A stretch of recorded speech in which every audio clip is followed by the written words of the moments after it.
Wassalamu ala sayyidina wa habibina wa syafi'ina wa dhukrina wa maulana Muhammad sallallahu alaihi wasallam Rasulillah wa ala alihi wa sahbihi wa mawala wa man tabi'ahu ila yaumil qiyamah. Tadi waktu kita sudah dipersingkat oleh Dimas ya. Jadi sebenarnya waktu itu tidak bisa disingkat, tidak bisa diputar, bahkan dijilat, apalagi dicelupin ya. Waktu akan berjalan sebagaimana mestinya, kita akan penuhi waktu kita ke depan. Dan di akhir tausiah nantinya, saya akan memberikan suatu rahasia tentang sesuatu yang ada pada pria, tapi tidak ada pada wanita. Ada pada bulan Mei ini, tapi tidak ada pada bulan Ramadan. 2 kali di pagi hari, tapi hanya 1 kali di malam hari. Nantinya kita akan bahas hal ini. Dan pastinya dalam tausiah 15 menit ke depan, kita akan bagi banyak hadiah. Silahkan disimak. Dalam Isyarah An-Nabawiyah Lis-Sa'adah Was-Su'adiyah diceritakan bahwa Dr. Maisarah Tahir menceritakan kisah tentang seorang sahabatnya, temannya saat sedang bersekolah. Pada suatu hari sahabatnya ini tiba-tiba berlari membawa kayu dan mengejar bapaknya sendiri yang saat itu bertelanjang kaki dan hanya memakai baju tidur. Sang bapak dikejar oleh sang anak dengan berkata kasar, "Anjing kau!" Dr. Maisarah Tahir melihat hal ini, hatinya begitu emosi, begitu marah melihat seorang anak yang tidak punya adab, etika, moral, tingkah laku yang baik kepada orang tua. Dia pun bercerita kepada ayahandanya, "Wahai ayah, aku tadi melihat si Fulan mengejar ayahnya dan berkata kasar kepadanya." Maka sang ayah pun berkata, "Aku mengenal ayahnya. Dahulu di ketika muda, ayahnya pernah berseteru dan bertengkar dengan orang lain. Dan saat itu ayahnya berkata, apa yang kita lakukan akan dibalas oleh anak kita nantinya. Dan inilah bukti Allah mengabulkan doa-doa kita. Alhamdulillah hari ini kita berkumpul di Musala Al-Hidayah Komplek PTN Panggui untuk sama-sama kita ikuti tausiah di bulan yang mulia ini. Dalam sebuah hadis dhaif pastinya yang diriwayatkan oleh Salman Al-Farisi, diceritakan bahwa Rasulullah berkhutbah di awal Ramadan. Ya ayyuhan nas, qad adallakum syahrun azim. Wahai manusia, telah datang kepadamu bulan yang mulia. Hari ini kita akan coba bahas hadis dhaif ini. Kenapa hadis ini dinilai dhaif? Dalam ilmu silsilah hadis, perawi harus mempunyai mutaba'ah. Kebetulan salah seorang perawi hadis ini adalah Ali bin Zaid bin Jordan yang tidak memiliki mutaba'ah. Akan tetapi hadis yang diriwayatkan oleh Salman Al-Farisi ini memiliki makna yang begitu mendalam. Salman Al-Farisi adalah seorang sahabat Nabi yang bukan muhajirin dari Mekah, juga bukan Ansar dari Madinah. Akan tetapi sesuai dengan namanya, beliau dari Faris, dari Persia. Banyak sahabat Rasulullah yang berasal bukan dari Mekah dan Madinah. Kita kenal yang bernama Bilal bin Rabah. Beliau berasal dari Namibia, dataran Afrika. Rasulullah bahkan senang bersahabat dengan orang yang berkulit hitam. Saya pun senang. Lo jangan urut-urut yang lebih hitam, Pak. Mengerikan kedua. Nah, pertanyaan pertama. Ada yang simak tadi? Hadiahnya, iya, kita bawa banyak hadiah di sini. Hadiahnya Rp20.000. Pertanyaan pertama, hadis tadi diriwayatkan oleh siapa? Yang bisa maju tunjuk tangan dan maju depan. Hadis tadi diriwayatkan oleh siapa? Yang bisa tunjuk tangan, bapaknya boleh cerita, boleh panggil kepada anaknya, nggak apa-apa. Cowok, cewek boleh. Yang diriwayatkan hadis tersebut siapa? Sahabat Rasulullah yang bukan berasal dari Mekah, bukan dari Madinah, bukan dari Nabi dia, tapi siapa? Maju ke depan, ya. Ya, saya tunjuk tangan, maju ke depan. Oke. Namanya siapa? Bukan. Siapa nama sahabat Nabi berada di sini? Iya, luar biasa. Selamat berada. Ya. Iya, hadiah pertama sudah lepas. Alhamdulillah. Allah berfirman, Rasul bersabda dan UG berkata, semoga sholawat beriring salam akan selalu Allah curahkan, Allah sanjungkan dan Allah sajikan dari hadirat Nabi besar Muhammad Sallallahu Alaihi Wasallam. Di mana sambungan hadis tersebut Rasulullah menceritakan, Ja'alallahu lahu shaumun azim. Allah menjadikan puasa di sini adalah puasa yang sangat agung karena puasa di bulan Ramadan. Ja'alallahu siyamahu faridatan. Allah jadikan puasanya fardu wa qiyamal lailihi tatawuan, dan dirikan malamnya menjadi tatawu. Hari ini kita berkumpul di sini bersama-sama mendirikan ibadah salat tarawih sebagai tatawuan, sebagai ibadah sunnah. Sambungan hadis tersebut, fihi lailatul khairum min alfi syahr. Dalam bulan itu ada malam yang lebih baik dari 1000 bulan.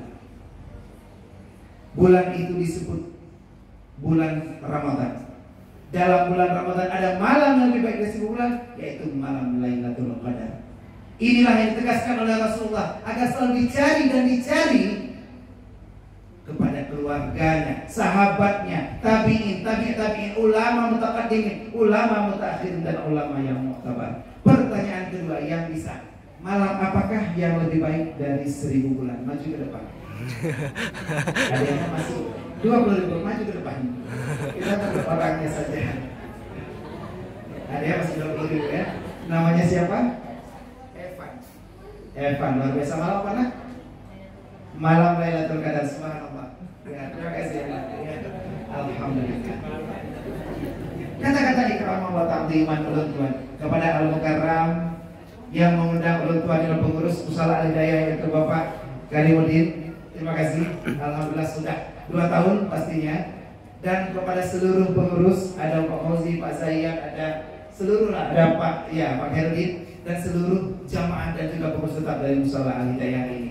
Kita harapkan agar perkumpulan kita di sini Allah jadikan, Allah cucurkan rahmat kepada kita, dan apabila kita berpisah nantinya Allah berikan maghfirah kepada kita.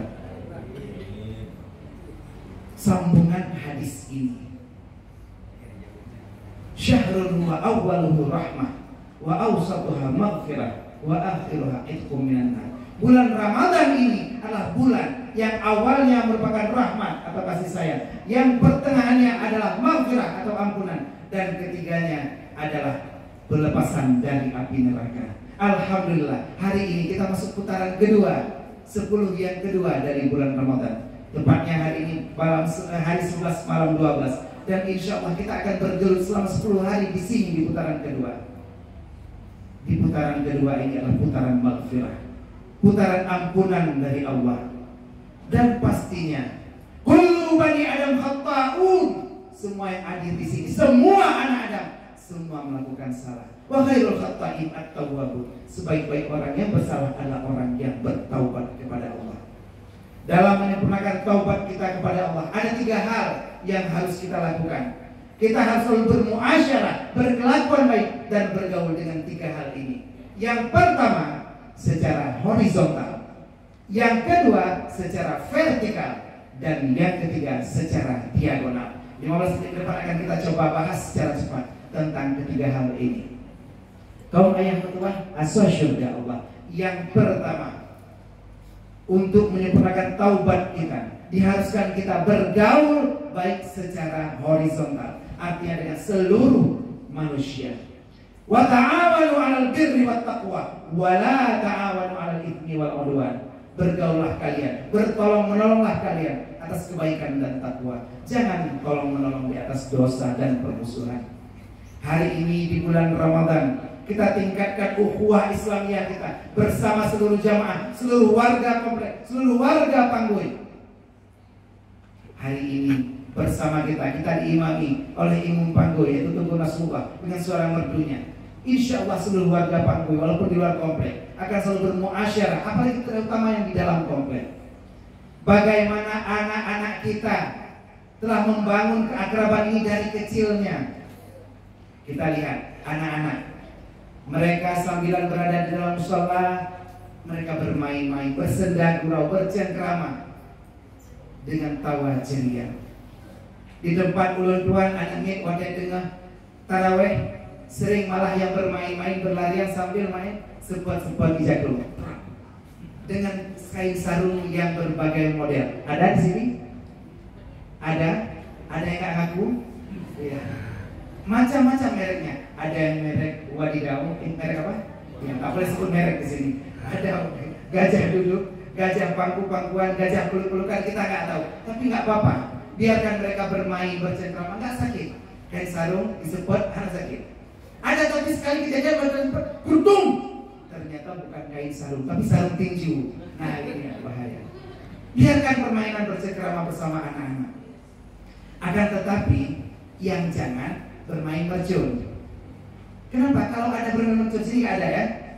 Nah, kalau bermain mercun, pertama akan mengakibatkan hal yang berbahaya dan juga mengganggu konsentrasi. Misalnya nih Ustaz, kan nggak tahu yang ceramah di sini, siapa tahu yang latah. Ada yang catat buku catatan Ramadan, Ustaznya sedang ceramah. Anak-anak sekalian, di bulan Ramadan kita harus makan makanan yang halal, jauhkan makanan yang haram. Banyak Allah berikan makanan yang haram yang harus kita jauhi. Salah satu makanan yang haram adalah ayam. Kita catat makanan yang haram satu ayam. Yang lain nggak boleh makan ayam. Kalau kita sampai di akhir bulan Ramadan, kita kembali ke fitri. Yang nggak punya fitri boleh ke Rosi, boleh ke Suryani, pokoknya yang dekat dari rumah. Kita kembali lalu bersilaturahmi. Untuk yang lebih tua, kita akan menegurnya dengan monyong. Kita harus menegur dengan monyong. Nah, ini bahaya yang bermain mercun. Gunakan ukhuwah Islamiyah dari kita semasa anak-anak sampai kita dewasa. Jangan kita terpengaruh dengan hasutan, fitnah, dan iri hati yang disebarkan oleh orang di sekeliling kita. Salah seorang khalifah yang kedua yang bernama Umar bin Khattab, suatu hari didatangi oleh seorang yang membawa fitnah tentang pejabat yang berada di bawah pemerintahan khalifah. Wahai khalifah, salah seorang pejabatmu harusnya engkau pecat, harus engkau turunkan dari jabatannya karena dia melakukan kesalahan ini itu. Lalu seketika itu Sayyidina Umar bin Khattab berkata kepada dia, baik, aku terima laporanmu. Sayyidina Umar emosi dan marah begitu mendengar laporan dari orang yang menyampaikan. Tapi dia pun menegur orang tersebut. Apabila laporanmu ini tidak benar, maka sesuai Quran surat Al-Hujurat, ya ayyuhalladzina amanu in ja'akum fasiqun binaba'in fatabayyanu. Apabila engkau membawa berita ke sini, aku harus bertabayun, mencari dulu. Tidak mungkin pecat bawahanku begitu saja.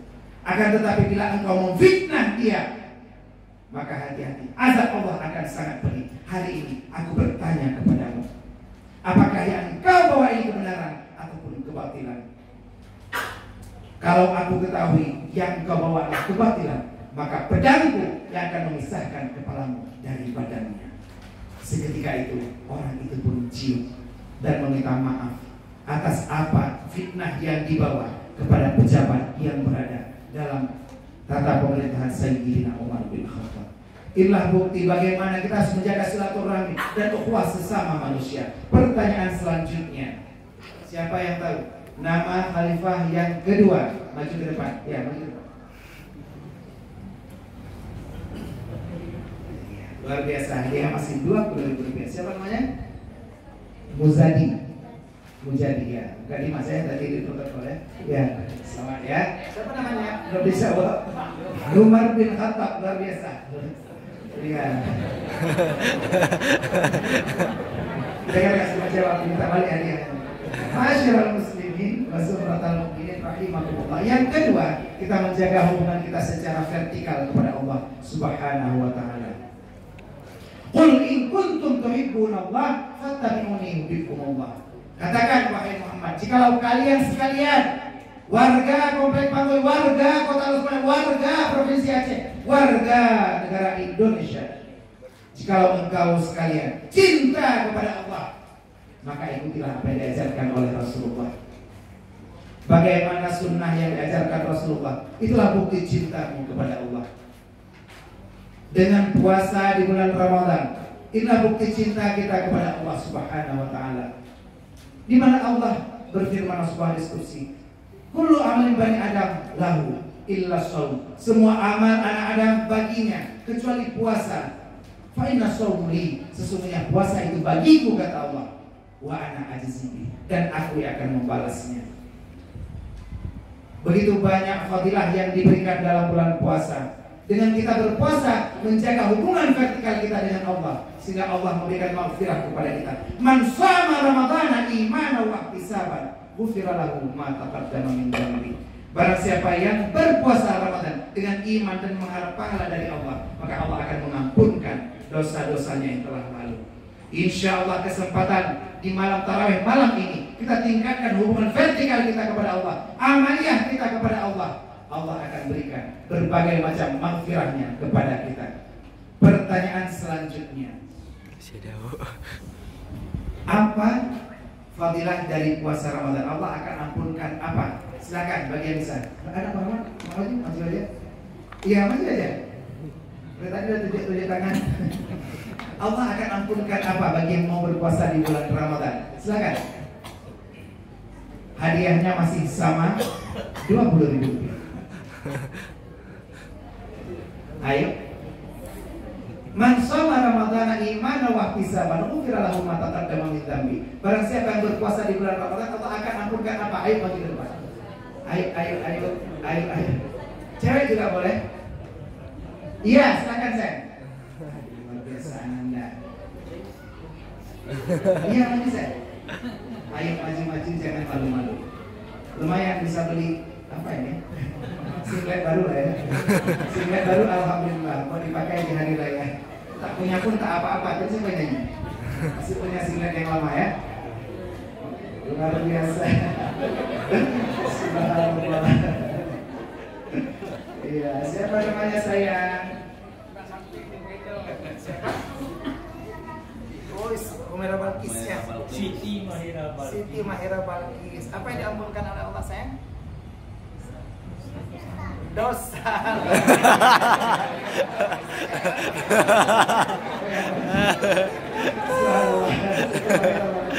Luar biasa. Ampunkan dosa kita yang telah lalu dan berikan puasa kita di bulan Ramadan. Iya, jangan didorong saja jatuh. Yang terakhir, yang ketiga,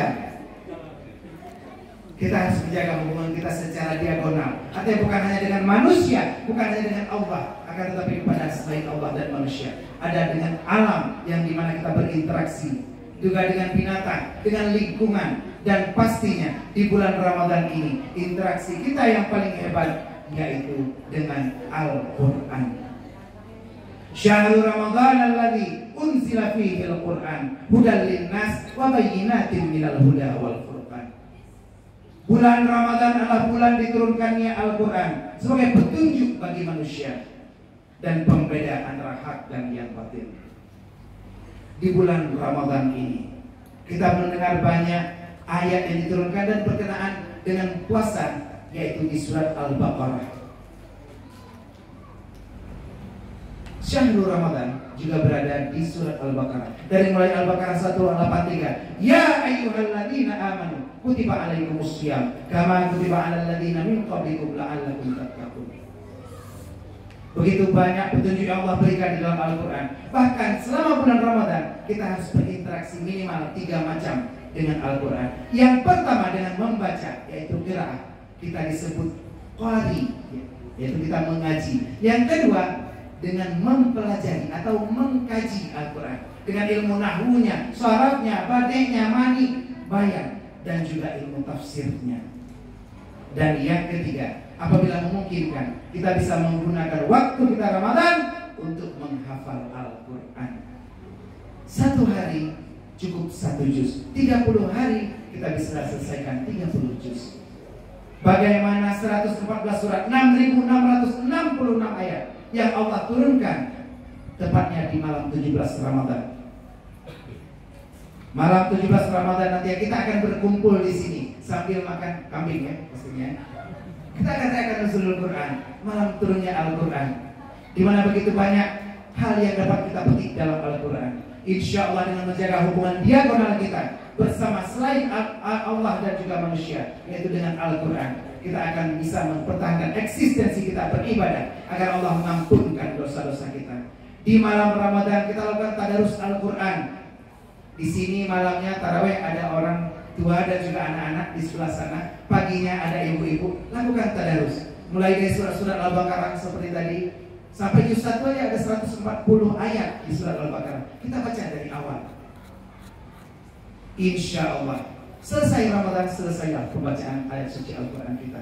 Pertanyaan selanjutnya, siapa yang bisa?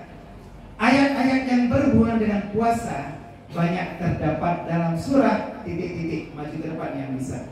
Ya silakan, ini tangannya luar biasa. Siapa namanya? Muhammad Zaki, bersih sekali. Silakan. Surat apa namanya? Surat cinta. Besar lah, apa? Surat Al-Baqarah. Terima kasih ya. Luar biasa.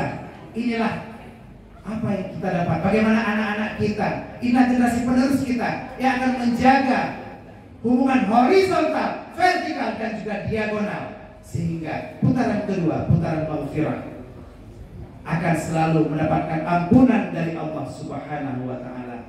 Pertanyaan terakhir, sisa uangnya. Rangkuman ceramah hari ini. Agar menjaga ampunan dari Allah, kita harus menjaga ketiga hal ini. Apakah itu? Silahkan maju ke depan. Udah tadi? Jangan yang sama. Yang belum. Harus menjaga ketiga hal ini. Perempuan juga boleh. Rangkuman dari ceramah hari ini. Yang kena buku Ramadan bisa ditulis. Siapa yang bisa merangkum?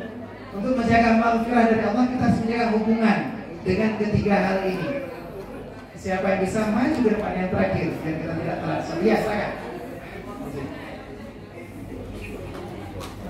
Ini Dimas tadi ya, anak Pak Iskandar Pin ya. Apa Dimas? Iya, luar biasa. Selamat Dimas ya. Iya, luar biasa. Inilah ketiga hal yang harus kita ajarkan dan kita lakukan selama bulan Ramadan. Insya Allah setelah Ramadan berakhir, hubungan kita dengan orang di sekeliling kita dan orang di sekitar tempat kerja kita akan menjadi lebih baik nantinya. Hubungan kita dengan Allah dan juga dengan alam sekitar kita, terutama dengan Al-Quran, juga akan meningkat nantinya. Bagaimana Al-Quran menjadi pedoman kita, menjadi petunjuk dalam hidup kita, dan kita gunakan dalam keseharian kita. Dari mulai kita sahur paginya, tasaharu fa inna fis sahuril barakah. Bersahurlah karena dalam sahur ada berkahnya. Sampai kita berbuka puasa nantinya. Kita berbuka puasa dengan menikmati makanan yang enak. Mungkin dari sorenya kita sudah siapkan makanan bersama keluarga. Yang ibu-ibu sudah sering siapin makanan. Ternyata pada suatu hari ibunya nggak sempat siapin bukaan puasa karena ibunya kurang sehat, sedang sakit. Jadi terbaring di kamar, lalu memberikan instruksi untuk sang bapak. Bu, lung hawa atanyan, kata sang bapak. Atanyan pu, hanjir dengan puasa. Ini masih jam 5 sore, tunggu buka. Kan hawa ada lagi baro, ada lagi dron pegat baro, masakan dron baro. Tapi saya nggak sanggup ya, nggak sanggup. Biar saya masak sendiri, kata sang ayah. Oke, boleh. Pertama, saya ajarkan saja dari kamar ya. Oke. Pertama, hidupin kompor, cetek. Taruh wajan penggorengannya, taruh. Tuangkan airnya, ditaruh. Ya. Tambahin sedikit minyak goreng, ditaruh. Tambahkan bumbu-bumbunya, ditaruh. Terakhir berikan salam. Dia berikanlah salam. Assalamualaikum warahmatullahi wabarakatuh.